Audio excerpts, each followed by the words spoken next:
Welcome to a new Harry's Garage video, and today's car is this, a 1966 Alfa Romeo Giulia Sprint GT Veloce.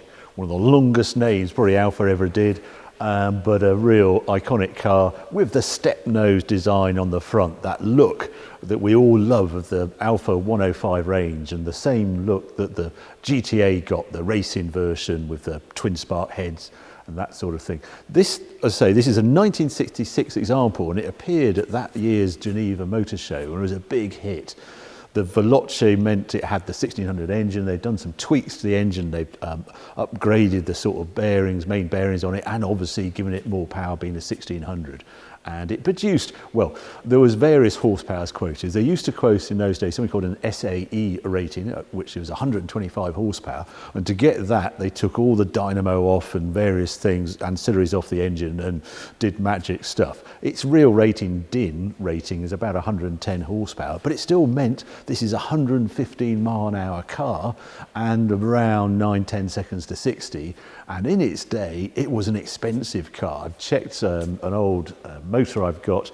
I haven't got a 1966 one, but in 1968, you were paying just about 2,250 for one of these, 1750 then, and an E-Type was 2,200. So more expensive than an E-Type, this little car. Anyway, it's an absolute little cutie. Let's go and have a closer look. The design came from Bertone, and it was a young designer, Giulia, who went on to do obviously great things. I don't know where you start with his CV. You've got the Maserati Ghibli, you've got the Golf Mark 1, the Uno, the Panda, all sorts of things Giulia did. But this was one of his designs, and it's just extraordinary how the bonnet is sort of raised from the rest of the bodywork, and this is lower. There's no real reason for it. It doesn't need a sort of air duct. This is just how he designed it. When you're a genius designer, you don't really have to give your reasons why, but he just looks so good. Single headlights as well. I had that 2-litre GTV, a later car, 1974. The 1750 that followed had the 2 lights, and it had the flush bonnet. But as I say, this is just lovely to see. You can get a 1300 Junior with this sort of style as well. This is a left-hand drive. This is an Italian car in a very British colour, and it's been in the UK, I think, for 15 years or something. It's just about to go up for sale for the hairpin company. That's why I've got it in, because I just spotted it, and I just fancied another go in this car, having owned that 2-litre. I've always wanted to see what the earlier car with a more high revving engine behaved like. Come round, you've got the Bertone badge. Yeah, Bertone, their designer, and they changed their design. Little quarter light sort of give away the age of it. The lovely folio badge, the 4-leaf clover there for this one. This being, as I say, Italian historic car. This is something you sometimes see on Italian classic cars. So that's its ASI badge that they very proudly display. It just means it doesn't have to comply to all the modern car regulations. And Veloce, that was the quick one. Nothing else has really changed at the back here, but I just want to show you the engine, because that's pretty special. Yeah, the bonnet pull's just here. I just wanted to show you these seats. I just love the sort of bucket design of these seats in an interior. It's known as the flat dash. We'll go into the details of the dash, but yeah, a really nice interior. But the engine, yeah, forward hinging bonnet on here, lovely little stay just here. And there it is, the twin cam engine that made Alfa so famous. This 4-cylinder engine was so closely linked to their race cars as well. The GTA version, the race version, basically had a twin plug head. So rather than having 4 plugs, it had 8 plugs, because you had 2 plugs for each cylinder. But quite often people polish these up as well. And it ran twin 40 Webers on the side there, unheard of on a regular car that your dad used to go and buy. That was only fitted to race cars normally. But no, twin 40s on here. These early cars, I had it in my Duetto, the air cleaner comes across to this side, which is slightly unfortunate because it puts a little dip in the cam cover. Later cars, the 1750 GTV, they put the air cleaner all that side. It all looks a bit neater. But never mind, because this little 1600 is a revvier little unit than the 1750. Rear drive as well on this car, but just so simply laid out and very glamorous compared to what we were driving around at the time. Our, Cortinas and things didn't even have an overhead cam, let alone 2, and made of aluminium. Anyway, what I'm going to do now, take it out of here, take it for a drive.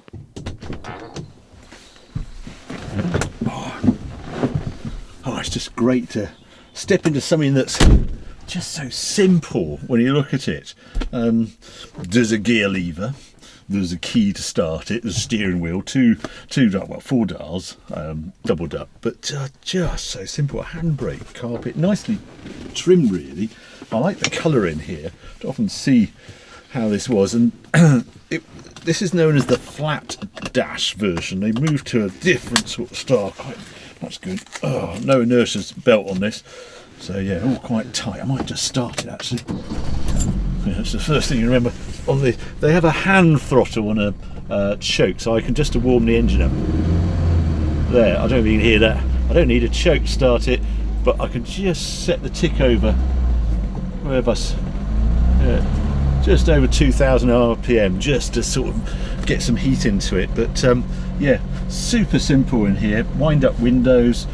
Notice on the key there's no steering lock in 1966. It's one key to do one position and then another key just to start it, just, you know, energize it, and then you turn it and then you're off. But anyway, let's get going. Oh.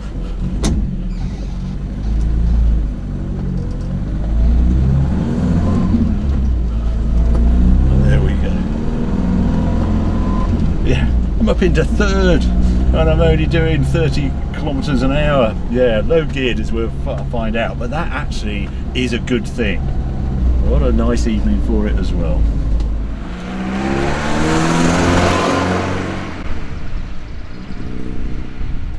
Yeah, no power steering in 1966. It doesn't really matter because the tyres are only 165s. And you're just through the gears just quicker than you expect. Just taking it up to just over 5,000 RPM. I'm in fourth, I haven't hit 100 clicks yet. Slop into fifth at 100 clicks at 60 miles an hour. I'm doing just under 4,000 RPM. Unheard of. These gears are there for performance, and I'm absolutely sure this car hits its red line in fifth, because that's what cars of this period were designed to do. No MPG worries, no CO2 worries. They didn't, you know, well, they probably were worried about it, but when it came to cars, it was all about how do we maximise performance from what we've got, and it was sort of before motorways had really become a thing. So yeah, low geared. When they changed to 1750, they actually put a longer diff in. They went from 4.6, I think, to 4.1. Same gear ratio. So if you drive a 1750 GTV, then at the same speeds you're doing lower RPM. But that does make it slightly less accelerative than this car would be with the same gearbox, if you see what I mean. Yeah, just a sweet thing. It's just, you know, it's 1966. That is over 50 years ago is how old this car, and yet it feels pretty fresh. It's 82,000 kilometres showing on the clock. But the other thing, you've got disc brakes all round, which again was a big thing in 1966. So they're, yeah, well known for their braking, and they don't weigh very much. They're just on a ton. They're about 1,012 kilos, something like that, wet, ready to go. 110 horsepower thereabouts. Doesn't have a huge amount of work to do. Just entertain.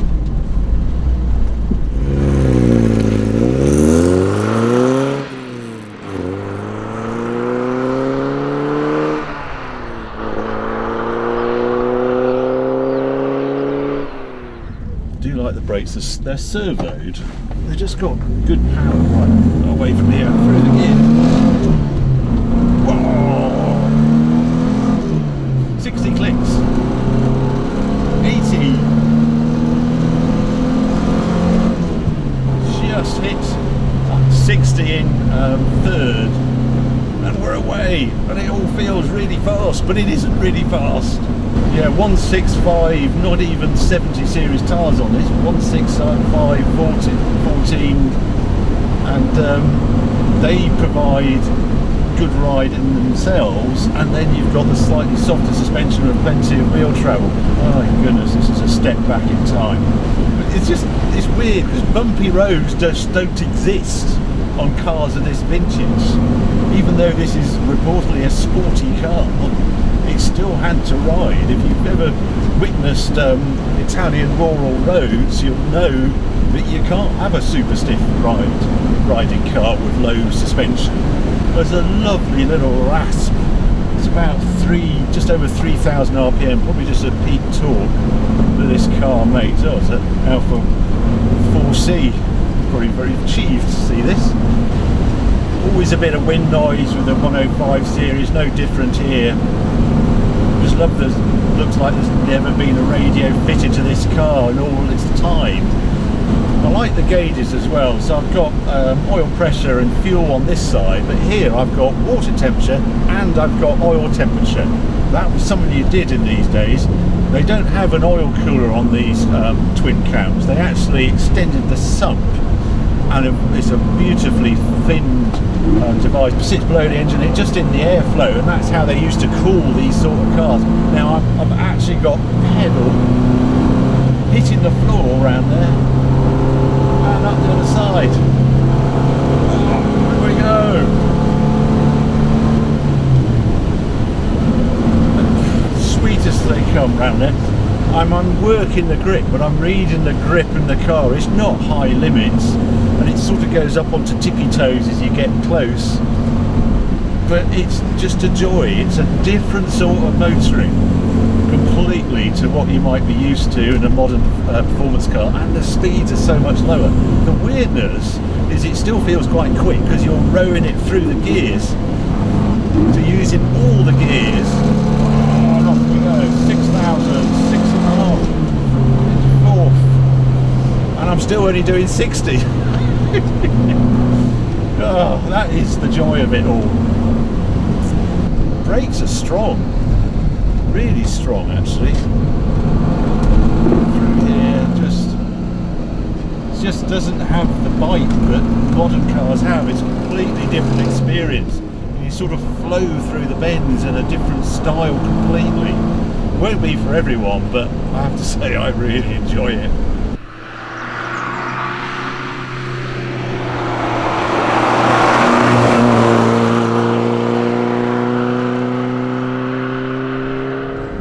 Okay, we'll try and summarise this car. We kind of want to do dislikes about it. Where would you say dislikes on this little thing? I suppose, well, they're just starting to get a little pricier than they ever used to be. They're 45, 50,000 really for a good example. My top tip is always go for the good example, because boy do they know how to rust these cars, and that is just as expensive to do as on other cars. One flip side on that, the mechanicals, piece of cake. I had an engine rebuild done on one, and it was like £4,000, which I promise you is not a lot, and parts availability is terrific. What else? Well, it's a bit basic. You know, if you're on a long journey, it might get wearing. You wouldn't probably want to take it on the motorway for long journeys. But once you're there, everybody will tell you, "Oh, bellissimo! Look at the beautiful car," and you pick up on that as well. Right, let's try it round my tricky bends. Right, I love how it leans round there, and it leans round this one as well. Up the apex, and I am again. The throttle is against the floor. Oh, and up we go. Oh, I just love being able to hold a throttle flat to the floor for more than half a second. It's, 5-10 seconds in this car. It's like the speed limits. Today's speed limits were actually designed for cars like this that were much slower, but you don't notice that you're breaking the speed limit anymore, because this car feels naturally sort of quick at 60, 70 anyway. You're not trying to hunt an even higher speed. It reminds me of why I have like the Honda CBX and naked bikes of this 70s really. Once you're in that gale at 70 miles an hour on a motorbike, you don't want to go any quicker. But if you get on today's sports, the ultra tight fairing things, it feels nothing. You're always going too fast than you really should be. So that's what I like about this car. Would I choose this over my 2 litre? And that's the hard one. They're both a similar money, and I think I actually prefer the looks of the step nose, and I've been very surprised that I don't feel shortchanged by the 1600 engine over the 2 litre, because it's revvier and I've got a shorter diff, so it still feels pretty quick in the gears as well. I'm using horsepower rather than torque. That just makes it more fun to drive. Would I swap this over my Lancia Zagato 1600? No, I wouldn't actually, because that's got more pep about it. It's just a bit rarer and things like that. But I've really enjoyed revisiting this car again. Alfa Romeo Sprint GT Veloce 1600. I hope you've enjoyed this video as well. If you have, well, keep watching, keep subscribing. More videos coming on very soon.